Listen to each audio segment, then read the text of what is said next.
Hey guys, for this video we're going to take a quick look at these easily vacuum caps, the 102-piece vacuum cap assortment. Little rubber caps, really good for a variety of purposes, but it's always better off to get an assortment like this, a large assortment, as opposed to sometimes you can get just like little individual ones and you get like a 5-pack or something.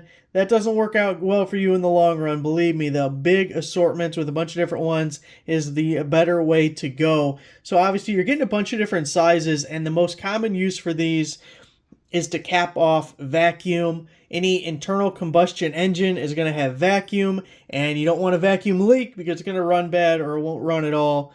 So obviously caps are going to help. Like for a carburetor, you're going to have various caps. You can use a big guy like this if maybe you brake booster or something, you're trying to cap off the guy coming out for that, or the little ones for like your vacuum advance, or if you're plugging off the other port. Anyway, so there's different stuff on the carburetor, which for me is the most common one. But some of the other uses, I have several times used one of these to throw over a bolt. Maybe it's the threads of it could be near a wire where I'm afraid a wire over time would rub on the threads and maybe go through the insulation. So put this cap over that to protect it. Or maybe you just want to keep the threads of the bolt from getting dirt and debris on them. You throw a cap on them to keep them clean. Maybe it's underneath the car or something, and that'll make life easier for you in the future. Also, I've taken one of these in the past, one of the larger ones, and slid it down the side, cut off the end. I know I had to do a little bit of work on it.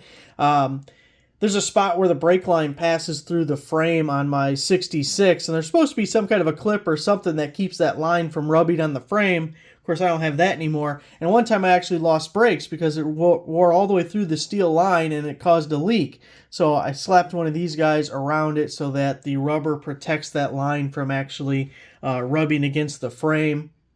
You can use these as plugs, like if you have a hole in the firewall or a floorboard, trunk pan, anything like that, you can plug it up. So they're just really handy to have around, and big assortment with different sizes. You'll notice like some of these, even though the cap looks pretty similar, let's see, it's like these two here, but we have a different diameter on the inside. So it's a nice variety. We got different lengths. Some are longies, some are shorties. Probably prefer a longie, but you never know. So there it is, the easily 102-piece vacuum cap assortment. Thanks for watching.